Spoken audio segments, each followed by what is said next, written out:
ரொம்ப அழகான தலைப்பு. இன்றைக்கு ஆஹ் ஐயன் அருளால மகிழ்ச்சியின்மை அப்படின்ற தலைப்பு கீழே பார்க்க போறோம். ஓம் மகாஷி சத்குரு அகத்தி குருவே நமக. நம்ம உலக மக்களுக்காக கஜராஜ சுவாமிகள் ஐயன் பெருமான்ட்டு இந்த கேள்வியை கேட்கிறாங்க. இந்த காலகட்டத்தில் உலகில் பெரும்பாலான மக்கள் ஏன் மகிழ்ச்சி அற்றவர்களாக இருக்கிறார்கள்? அகத்திய முனிவர் சொல்றாங்க, இது முக்கியமான மற்றும் மிகவும் பொருத்தமான கேள்வி. மனிதநேயம் பேரழிவலும் குழப்பத்திலும் உள்ளது. இப்போது எல்லாம் தலைகீழாக தெரிகிறது. மார்க்க தரிசனமும் நிலைத்தன்மையும் இல்லை. வெள்ளப்பெருக்கெடுத்து ஓடும் நீர் பாறைகளுக்கு எதிராக பாய்கிறது, துளைகளிலிருந்து வெளியேறுகிறது, மேற்பரப்பை கீறுகிறது, வேர்களை வெளியே இழுக்கிறது மற்றும் குப்பைகளை ஈர்க்கிறது. அது சக்தி நிறைந்தது, அதில் துர்நாற்றம் வீசுகிறது. நவீன சமுதாயத்தை நான் இப்படித்தான் பார்க்கிறேன். ஆற்றல் நிரம்பி இருந்தாலும் திசை இல்லாததால் அது எந்த திசையில் செல்வது என்று தெரியவில்லை. இந்த நிலையில் நீரோட்டத்தை தடுத்து அதிலிருந்து அழகிய ஏரியை உருவாக்குவது சாத்தியமில்லை. இதற்கு பல்வேறு மூலங்களிலிருந்து குறிப்பிடத்தக்க முயற்சி தேவைப்படுகிறது. வேகத்தை குறைப்பதற்காக அண்டை மலையை தகர்க்க வேண்டும், கற்களை ஒன்றின் மேல் ஒன்றாக குவிக்க வேண்டும், வேகம் குறைந்தவுடன் கரைகளை பலப்படுத்த வேண்டும், மேலும் உள்வரவை திருப்பிவிட வேண்டும். சுருக்கமாக, இது நவீன உலகில் என்ன நடக்கிறது என்பதற்கான ஒப்புமை. பெரிய வேதங்களை பற்றிய அனைத்து அறிவையும் மனிதன் இழந்து விட்டான். வேதங்கள், சாஸ்திரங்கள், புராணங்கள் போன்ற வடிவங்களில் உள்ள இந்த நூல்களுக்கு மதிப்பு இல்லை. மற்றொரு விஷயம் என்னவென்றால், விஞ்ஞான ஆய்வுகள் மற்றும் தொழில்நுட்பத்தில் இருந்து எழும் மகத்தான அறிவு ஒரு மாயத்தை உருவாக்கியுள்ளது. திரும்ப வாசிக்கிறேன். விஞ்ஞான ஆய்வுகள் மற்றும் தொழில்நுட்பத்தில் இருந்து எழும் மகத்தான அறிவு ஒரு மாயத்தை உருவாக்கியுள்ளது. இது யதார்த்தமாக உணரப்படுகிறது. அவர்கள் ஒரு காழ்ப்புணர்ச்சியில் ஒரு முழுமையான வாழ்க்கையை தேடுகிறார்கள்.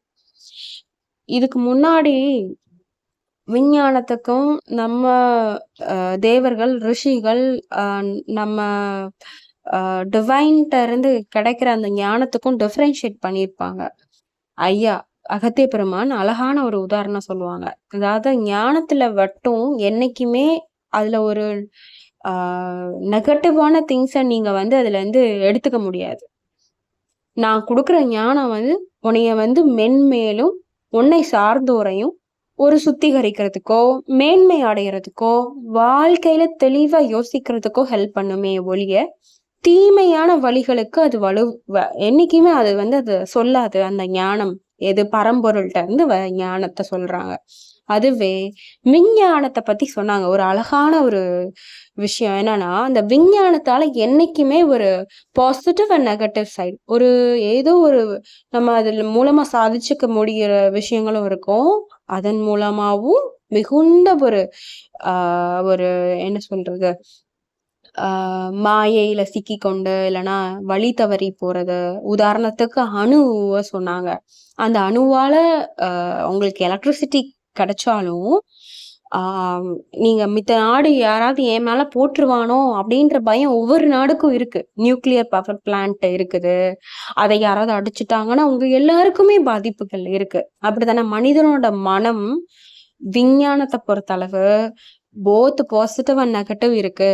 அந்த நெகட்டிவ்ல நெகட்டிவ் உருவாக்க போற தாக்கங்கள் ஜாஸ்தியா தான் இருக்க போகுது அப்படின்னு சொல்றாங்க. இப்போ இந்த இதுல அழகா சொன்னாங்க பாருங்க, விஞ்ஞான ஆய்வுகள் மற்றும் தொழில்நுட்பத்தில் இருந்து எழும் மகத்தான அறிவு. இதையும் ஐயா அழகா சொல்றாங்க. மகத்தான அறிவு தானே, கையில போன் இருக்கு, லேப்டாப் இருக்கு, ஒரு மாயத்தை உருவாக்கியுள்ளது. கரெக்டு தானே? நம்மளால ஒரு 6 நிமிஷம் வீடியோ உருப்படியா நம்மளால கேட்க முடியல. ஃபாஸ்ட் ஃபார்வர்ட்ல தான் கேட்க முடியுது. ஏன் நம்மளால ஒழுங்கா இயங்க முடிய வைக்க முடியல. நம்மள மாயைக்குள்ள இந்த போனு, இந்த யூடியூபு, இன்ஸ்டாகிராமு எல்லாமே அடிக்ஷன் ஆயிடுச்சு. உங்களால சும்மா இருக்க முடியுதா?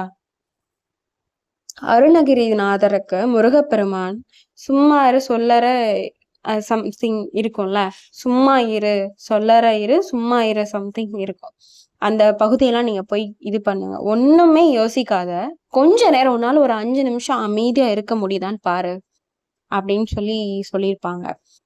நீங்களும் தயவு செஞ்சு ஒரு நாளைக்கு ஒரு 5 நிமிஷமாவது போனை வந்து ஏரோப்ளைன் மோட்ல போடுவீங்களோ, சுவிட்ச் ஆஃப் பண்ணுவீங்களோ, அந்த இதை ட்ரை பண்ணுங்க. அதே மாதிரி நைட்டு 9:40 9:30க்கு மேல போனை யூஸ் பண்றத கம்மி பண்ணுங்க. முடிஞ்ச அளவுக்கு சோஷியல் மீடியால இருந்த தாக்கத்தை வந்து குறைச்சிக்கிட்டே வாங்க. உங்களால உங்களை மேன்மைப்படுத்திக்க முடியும். மெயினா இந்த சாப்டருக்கான பகுதிக்கு உட்பொருளுக்கு நம்ம வரலாம். மகிழ்ச்சியின்மைக்கான காரணம் என்னதான் கேட்டுட்டு இருக்காங்க. அப்போ ஐயா சொல்றாங்க, ஒரு நதி இருக்குன்னு வச்சுக்கோங்க. நம்ம எல்லாரையுமே நதிக்கு தான் ஒப்பிட்டாங்க. இதுக்கு முன்னாடியும் ஒரு நதியை வச்சு அழகா சொல்லுவாங்க. அந்த நதி என்ன பண்ணுமா, ஓடி வந்துட்டு இருக்கும் போதே பாதி இடத்துல மக்கள் எல்லாம் அதை எடுத்து மொண்டுட்டு போயிட்டு குளிச்சுட்டு, ஐ மீன் அவங்க யூஸ் பண்றப்போ அந்த நதியை புகழும் போது அந்த நதிக்கு ஒரு கர்வம் ஏற்படுமா. என்னதான் நான் தான் யாருக்கோ ஒருத்தங்களுக்கு யூஸ் ஆகுறேன்ல, ஸோ தட் நான் வந்து பெரியவன் அப்படின்னு அகந்தை வந்துடுதான். அது என்ன பண்ணுது, தான் வந்த வழிய போக வேண்டிய பாதையை மறந்துட்டு அது எங்க போகணுங்க, பெருங்கடலுக்கு போய் சேரணும். இல்லைன்னு வச்சுக்கோங்க, அது ஒரு தேங்கி நின்றும் குட்டையா மாறும். அதுல செடி கொடிகள் படர்ந்து வரும். ஒண்ணு. இன்னொன்னு, மக்கள் எல்லாரும் குளிக்கிறதுக்கு துவைக்கிறதுக்கு யூஸ் பண்ணுவாங்க. 3வது, அனிமல்ஸ் எல்லாத்தையும் குளிப்பாட்ட ஆரம்பிப்பாங்க. அப்படி ஆக ஆக அது ஒரு குளம் குட்டையாகும். அதுக்கப்புறம் அது ஒரு பெரும் துர்நாற்றம் வீசக்கூடிய ஒரு பகுதியா மாறிடும். இப்படிதான் மனுஷங்க அப்படின்றாங்க. அந்த மனுஷன் என்ன பண்ணிடுறாங்களாம், ஏதோ ஒரு விஷயத்த நம்ம ஒன்றும் இல்லைங்க. இப்போ நம்ம இதை ரீட் பண்றோம், இந்த புத்தகத்தை ரீட் பண்றோம். இந்த புத்தகத்தை மட்டும் ரீட் பண்ணிட்டு விட்டுட்டா எப்படி நான் என்னைய மெருகேத்திக்க முடியும்? அவங்க என்ன சொல்றாங்களோ அதன்படி நான் நடக்கணும் இல்ல, ஃபர்ஸ்ட் திங் இதைதான் சொல்றாங்க.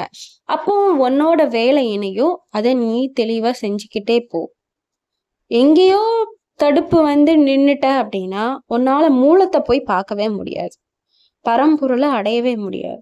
உனக்கான பணிகள் என்னவோ இந்த பிறவில நீங்க உங்க அப்பா அம்மா உங்க சுற்றத்தார் எல்லாருக்குமே நீங்க இந்த பிறவில தான் நீங்க பிள்ளை, போன பிறவில யாருக்கோ பிறந்திருப்பீங்க. உங்களோட அத்தனை சொந்தங்களும் உங்களோட கர்மங்கள் தான். அத போக்கிக்கிறதுக்கு அட்டாச்மெண்ட் இல்லாம உங்களோட வேலைய இறைவனுக்கு சமர்ப்பிச்சு உங்களோட வாழ்க்கையை கடந்து போங்க. இங்க பாருங்களேன், இந்த இதை நம்ம கொஞ்சம் தெளிவா பார்க்கணும். மனித நேயம் பேரழிவிலும் குழப்பத்திலும் உள்ளது. இதை ஏன் ஐயா அப்படி சொல்லணும்? ஒன்றும் இல்லை, உங்களால ஒரு கடைக்கு போற போது ஒரு சிட்டியா இருக்கட்டும் ஒரு கிராமமா இருக்கட்டும், தனியா போயிட்டு வரும்போது முன்னாடி பின்னாடி 10 தடவை பார்க்க வேண்டியது இருக்கு. யாருக்கோ ஒருத்தருக்கு முடியலனாலும் ஹெல்ப் பண்ணா கூட அத கிரிஞ்சுன்னு சொல்றாங்க. இன்னொன்னு, ஹெல்ப் பண்ணணுமா, ஏன்னா இப்பெல்லாம் பாக்குறோம் யாரோ மயங்கி விழுறாங்க, திரும்ப 10 பேரு கூட நிக்கிறாங்க, நம்மளை கடத்திட்டு போற மாதிரி. அப்படிதான் நம்மளோட பின்பமே அப்படிதான் ஆயிடுச்சு இல்லையா? பயம் கலந்த ஒரு பரிதாப நிலைய பார்க்க வேண்டியதா இருக்கு, யாரோ ஒருத்தங்களுக்கு ஏதோ ஒண்ணு ஆயிடுச்சுனாலும் கூட. சோ இங்க என்ன சொல்றாங்க, இப்போது எல்லாம் தலைகீழாக தெரிகிறது. நமக்கு எல்லாமே தப்பாதான் தெரியுது. மார்க்க தரிசனமும் நிலைத்தன்மையும் இல்லை. வெள்ளப்பெருக்கெடுத்து ஓடும் நீர் பாறைகளுக்கு எதிராக பாய்கிறது, துளைகளிலிருந்து வெளியேறுகிறது, பண்ணிட்டு குப்பையெல்லாம் அது கூட ஈர்த்து கொண்டு வருது. அது ஒரு சக்தி நிறைந்ததுதான், ஆனா அதுல துர்நாற்றம் வீசுதுன்னு சொல்றாங்க. இந்த நவீன சமுதாயத்தை நான் அப்படிதான் பாக்குறேன் அப்படின்னு சொல்றாங்க. இதுல என்ன புரிஞ்சுக்கணும் அப்படின்னா, நம்ம அந்த நதி ஓடும் போது கிளர்ச்சியா கீழே இருக்கிற குப்பைகளை மேடுகள்ல எல்லாம் அடிச்சு பாய்ஞ்சு ஓடிட்டு இருக்க போகும்போது அதுல நிறைய துர்நாற்றமும் வீசுது. ஏதோ சக்தி வாய்ந்ததா இருந்தாலும் அது நிலைத்தன்மையா இல்லை அப்படின்ற. வேகமா போகுது, அடிச்சு பரண்டு. ஆற்றல் நிரம்பி இருந்தாலும் திசை இல்லாததால் அது எந்த திசையில் செல்வது என்று தெரியவில்லை. நம்மளுக்கு ஏதோ சக்தியும் இருக்குன்னு வச்சுக்கோங்க, நம்மளுக்கே புலப்படுது. என்ன லைஃப் இது? காலைல எந்திக்கிறோம், சாப்பிட்றோம், தூங்குறோம், திரும்ப வேலைக்கு போறோம், திரும்ப வரோம், திரும்ப சாப்பிட்றோம், தூங்குறோம், திரும்ப எந்திக்கிறோம், திரும்ப இது ஒரு லைஃபா அப்படின்னு நம்மளுக்கு தோணுனாலும், ஒரு இங்க வந்து உத்வேகம் இருக்கு. அப்படிதான். ஆனா வந்து எப்படி இதுலேருந்து தப்பிக்கணும் அப்படின்னு நம்மளுக்கு தெரியல. ஒரு ராட் ரேஸ் மாரி தான் இருக்கு. பட் இதுலேருந்து தப்பிக்கிறதுக்கு நம்ம மனசும் ஒத்து வரல. அத செய்யணுன்ற ஒரு வைராக்கியமும் இல்ல. இந்த நிலையில் நீரோட்டத்தை தடுத்து அதிலிருந்து அழகிய ஏரியை உருவாக்குவது சாத்தியமில்லை. இதற்கு பல்வேறு மூலங்களிலிருந்து குறிப்பிடத்தக்க முயற்சி தேவைப்படுகிறது. வேகத்தை குறைப்பதற்காக அண்டை மலைகளை தகர்க்க வேண்டும். கற்களை ஒன்றின் மேல் ஒன்றாக குவிக்க வேண்டும். வேகம் குறைந்தவுடன் கரைகளை பலப்படுத்த வேண்டும். மேலும் உள்வரவை திருப்பிவிட வேண்டும். சுருக்கமாக இது நவீன உலகில் என்ன நடக்கிறது என்பதற்கு ஒப்புமை. ரொம்ப அழகா இருக்கு. வேகமா சுழண்டுட்டு இருக்கோம். நம்ம சுத்தி என்ன நடக்குன்னு ஸ்டில்னஸ் நம்ம வந்து உணர்றதுக்கு மறந்துட்டோம். அதற்காக தான் ஐயன் சொல்றாங்க, கொஞ்சம் பொறுமையா இருங்க. என்ன நடக்கு?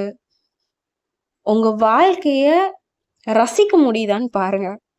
காலைல எந்திக்கிறீங்க, என்னைக்காவது பிரஷ் பண்ணும்போது உங்களோட ஃபேஸ் பார்த்து நான் இன்னைக்கு சந்தோஷமா இருக்க போறேன், நான் ஆரோக்கியமா இருக்க போறேன், ஒரு பாசிட்டிவ் அஃபர்மேஷனை சொல்லியிருக்கீங்களா? அந்த slow down of process of லிவிங்கை நீங்க செஞ்சு பாருங்க. அப்படி பண்ணும்போது முதல்ல அதோட பாதைகளை திருப்பணுன்றாங்க. பல்வேறு அதிலிருந்து அழகிய ஏரியை உருவாக்குவது, அதாவது இதோட நீரோட்டத்தை வேகம் அதிகமா இருக்கிறதுனால என்னால அதை ஒரு அழகிய குட்டையா ஆக்குறது கூட பெரிய கஷ்டமா இருக்குன்றாங்க. இதுக்கு பெரிய முயற்சி வேணும். அதுல முதல்ல வந்து வேகத்தை குறைக்கணும். அப்புறம் ஒவ்வொரு கற்களா வச்சு திசை திருப்பணும். திசை திருப்பிட்டு அதோட கரைகளை பலப்படுத்தணும். கரைகளை பலப்படுத்தணும்னா என்ன சொல்றாங்க? ஏதோ உங்க வாழ்க்கையில பெரும் துயரம் வருது. ஈஸியா மனமுடைந்து என்ன வாழ்க்கை இது, கடவுள் இருக்காரா இல்லையா, எதுக்கு எனக்கு இந்த கஷ்டம் அப்படின்னு ஈஸியா நொடிஞ்சு விழுந்துருவோம். அப்படிதானே? நம்மளால திரும்ப இதே மாதிரி ஒரு வைராக்கியமா ஒரு விஷயத்த ஃபாலோ பண்ண முடியாது அடுத்து. அதுக்குதான் முதல்ல கரைகளை பலப்படுத்திட்டு வேகத்தை கம்மி பண்றாங்க. அப்புறம் நல்ல திசைகளை உருவாக்கி கொடுக்குறாங்க. இதுக்குதான் நல்ல குருமார்கள், நல்ல கடவுள். இந்த பக்க பலம் கண்டிப்பா தேவை. குருமாரோட ஆசீர்வாதமும் உங்களோட கடவுளோட அனுக்கிரகமும் கண்டிப்பா தேவை. இதற்கு ஒப்புமையா, அதாவது இதற்கு ஒரு தெளிவான விளக்கங்களா இன்னும் நிறைய பதிவுகள் முன்னமே போட்டிருக்கு. குருனா யாரு, எதுக்கு நீங்க கடவுளை தேடுறீங்க, கடவுளோட பங்கு என்ன, குருவோட பங்கு என்னன்னு இதுக்கு முந்தைய தொகுப்புகள்லாம் பாருங்க. கண்டிப்பா உங்க வாழ்க்கையும் நதிநீர் புரண்டு ஓடி பெரும் கடலை சங்குமிக்கிற ஒரு நாளும் வெகு விரைவில் உங்களுக்கு சாத்தியமாகும். இந்த ப்ராசஸ்ல வந்து ரொம்ப அவசரப்படாம நிலைத்தன்மையோட நடந்துக்கணும். அதற்கு நம்மளோட குருவும் நம்மளோட கடவுளோட அனுக்கிரகமும் தேவைப்படும். நமஸ்காரம்.